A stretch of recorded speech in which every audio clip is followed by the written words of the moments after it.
Thank you for joining us at the Roundtable. Brought to you by Community Education Arts, a nonprofit organization based in Noblesville, Indiana. I'm Alice Cavanis-Gober, president of CEArts. And I'm Sarah E. Morin, secretary of CEArts. Let's sit down at the Roundtable.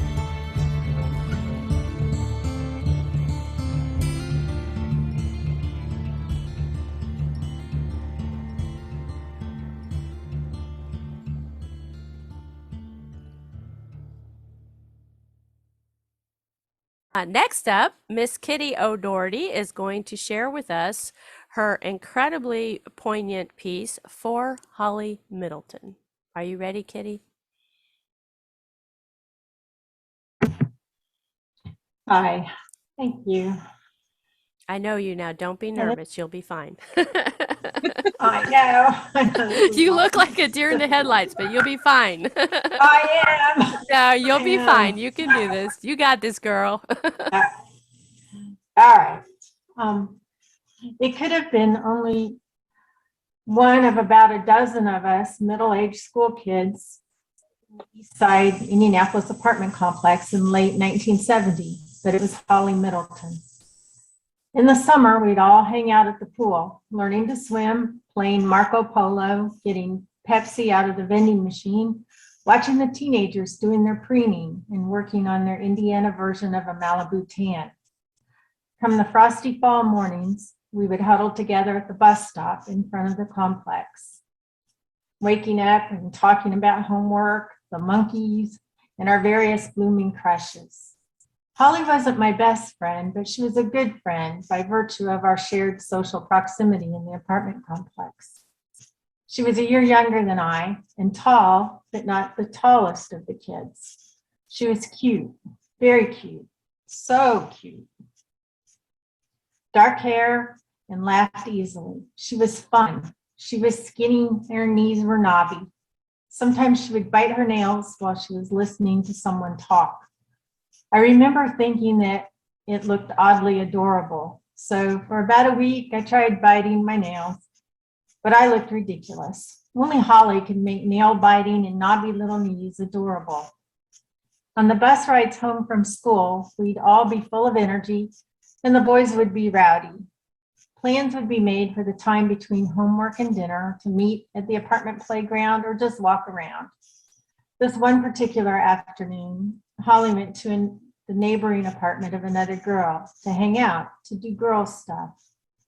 They probably planned to watch the popular late afternoon goth soap opera, Dark Shadows, and talk about everything 12-year-olds talk about, just like the rest of us were doing that December day. I had never been to a funeral home before. It was the mother of a friend who took a car full of us to say a final goodbye to Holly. The scene was so surreal.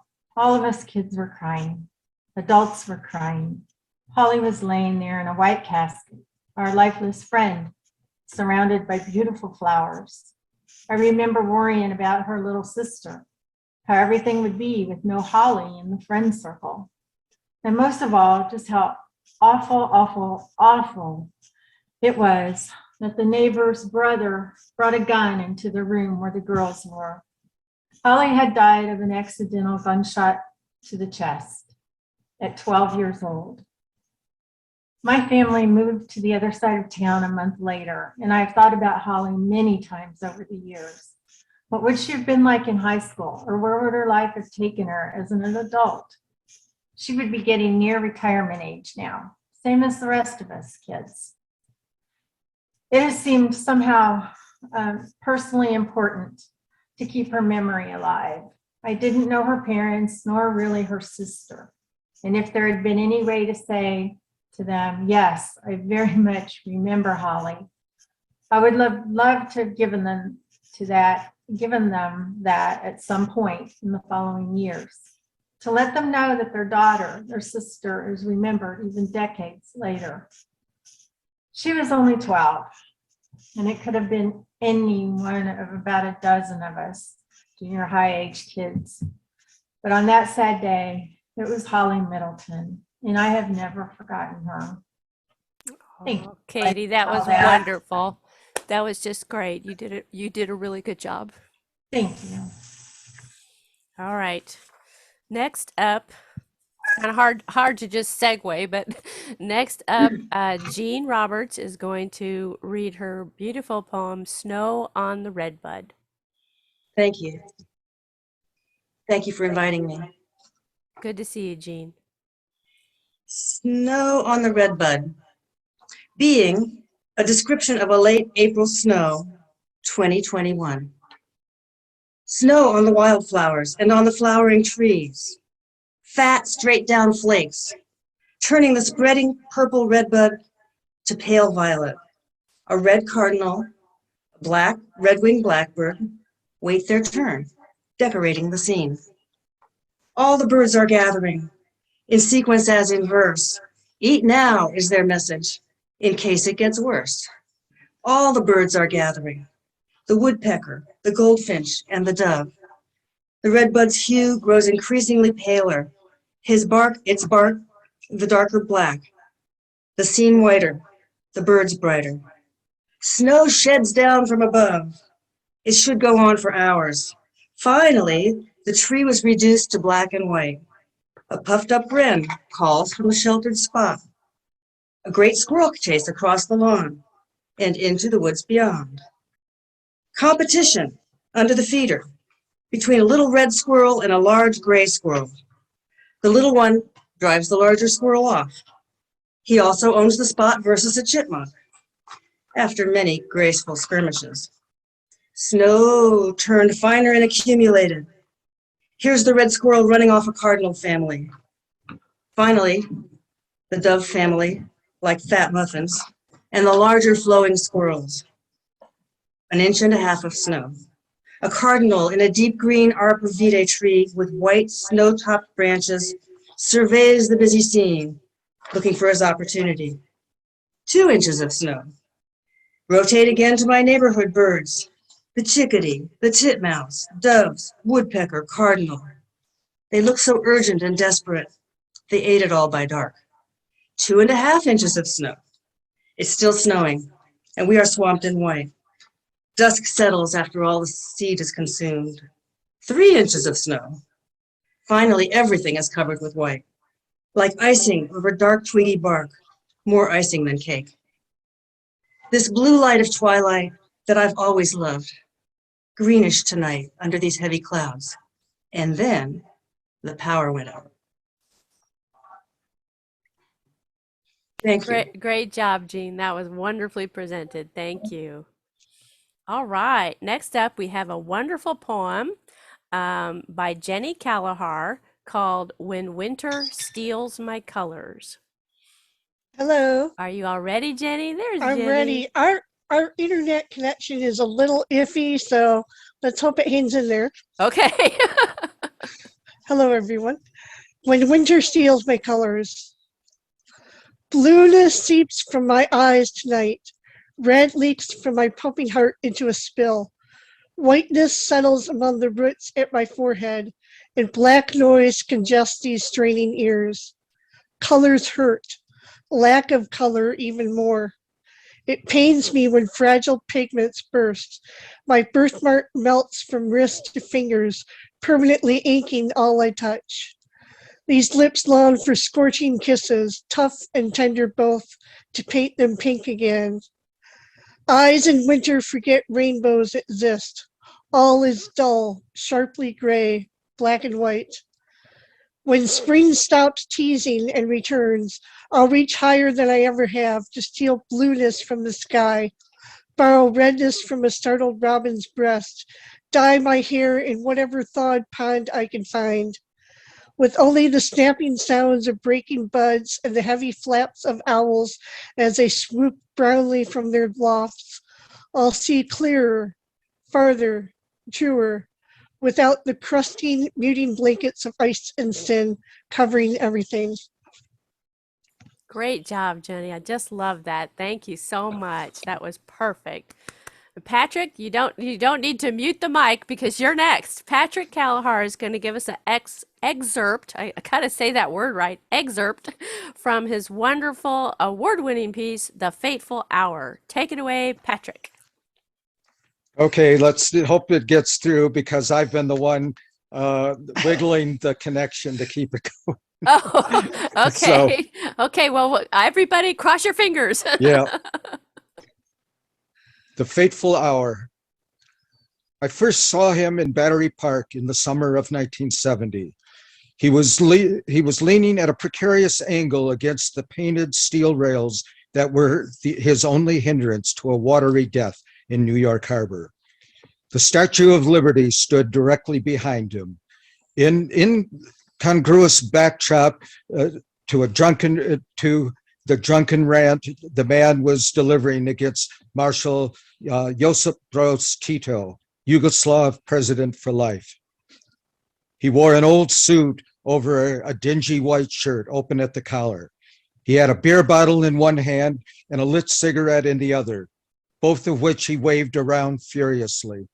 Listening to him, I thought of Ben Franklin and Lenny Bruce at its most anti-religious and most profane. Very astute and very much to the point.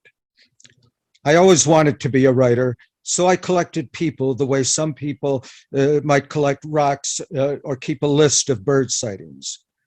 People who were weird or eccentric or plain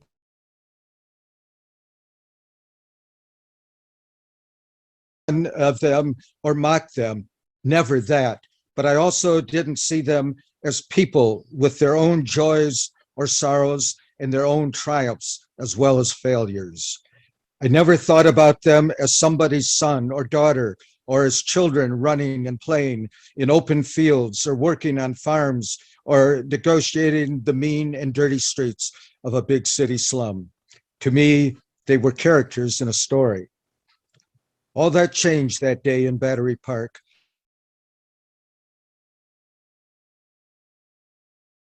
I walked away.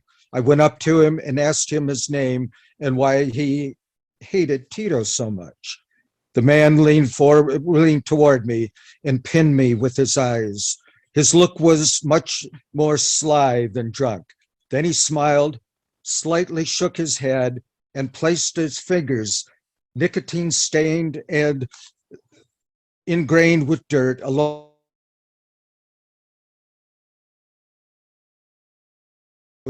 but Mio knows. Tell me why you hate Tito. I really want to know. Nobody knows, but Mio knows. So tell me. His eyes looked away from mine and seemed to refocus on something distant in both time and place. I knew him, Tito, only he wasn't called Tito then, just plain Josip Broz, not from any of the mountain villages in our area, further away. We were all fighting the Nazis. I was told the word in English for what we were, partisans. Somebody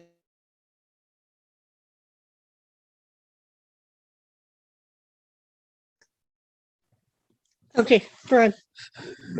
Josip was a communist. The rest of us were plain mountain villagers trying to get rid of the Germans and protect our homes and families. But Josip had other plans. He had ambitions.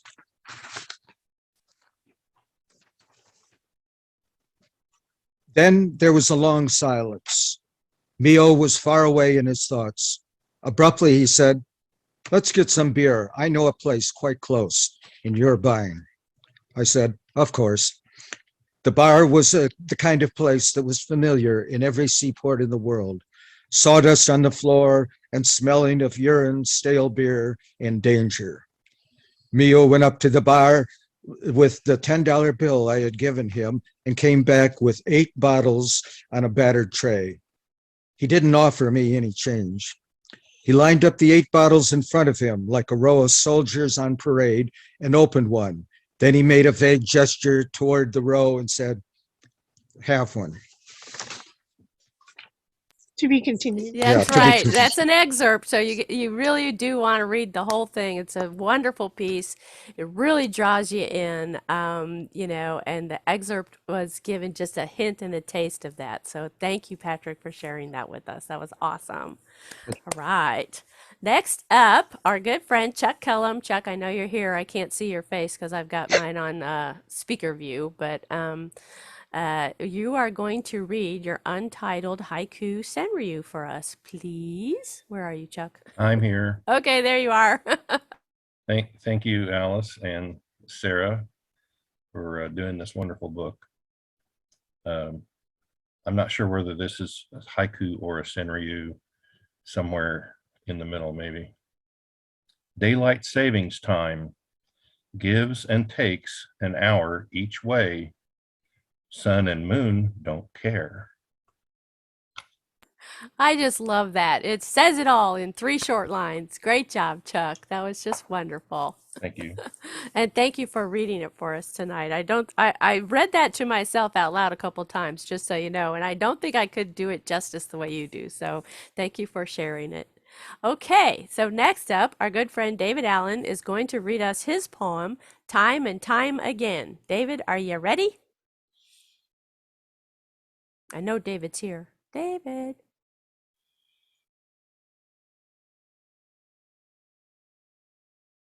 David? I thought he was here. Hello. Oh, there you are. I thought you.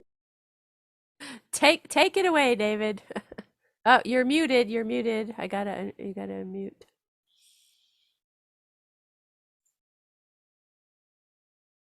David, you're muted.